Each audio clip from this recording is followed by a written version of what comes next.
ક્રોનિકલ્સ of old એ એક કાલ્પનિક પુસ્તકનું નામ છે જે સામાન્ય રીતે એડવેન્ચર અને ફેન્ટસી વાર્તાઓમાં જોવા મળે છે.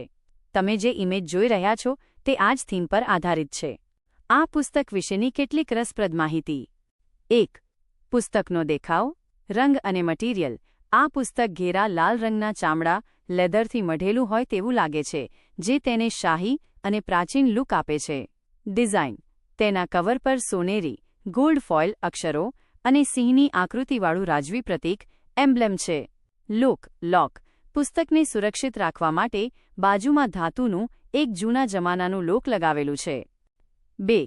વિષયવસ્તુ. કાલ્પનિક રીતે આ પ્રકારના શીર્ષકવાળા પુસ્તકોમાં સામાન્ય રીતે નીચે મુજબની માહિતી હોય છે. પ્રાચીન ઇતિહાસ, જૂના જમાનાના રાજા મહારાજાઓ અને સામ્રાજ્યોની ગાથાઓ. જાદુઈ વાર્તાઓ, એવા રહસ્યો અથવા શક્તિઓ જે હવે લુપ્ત થઈ ગઈ હોય. નકશાઓ, ખોવાયેલા ખજાના અથવા અજાણ્યા પ્રદેશોના રસ્તાઓ. 3. ઉપયોગ.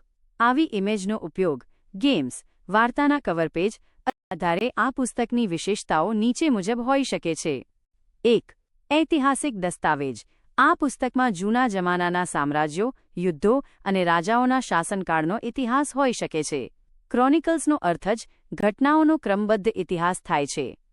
2. રહસ્યમય જ્ઞાન.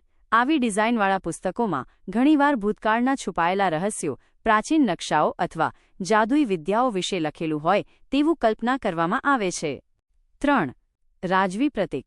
પુસ્તકના કવર પર જે સિંહ, લાયનનું ચિહ્ન છે તે શક્તિ, બહાદુરી અને કોઈ શાહી પરિવાર, રોયલ ફેમિલીના પ્રતીક તરીકે ઓળખાય છે. 4. ડિઝાઇન. લાલ લેધર કવર, સોનેરી અક્ષરો અને ધાતુનું લોક ક્લાસ્પ દર્શાવે છે કે આ પુસ્તક ખૂબ જ કિંમતી અને પવિત્ર છે, જેને સાચવીને રાખવામાં આવ્યું. ચોક્કસ, આ રહસ્યમય પુસ્તક ધ ક્રોનિકલ્સ ઓફ ઓલ્ડ પર આધારિત એક ટૂંકી વાર્તા. પુસ્તકનું રહસ્ય. સિંહની ગર્જના. ઘણા વર્ષો પહેલા એલ્ડરિયા નામના એક સમૃદ્ધ રાજ્યમાં એક જાદુઈ પુસ્તક હતું, જેનું નામ હતું ધ ક્રોનિકલ્સ ઓફ ઓલ્ડ. આ પુસ્તક કોઈ સામાન્ય પુસ્તક નહોતું, પણ તેમાં રાજ્યનો ભૂતકાળ, વર્તમાન અને ભવિષ્ય ત્રણેય લખાયેલા હતા. વાર્તાનો પ્રારંભ.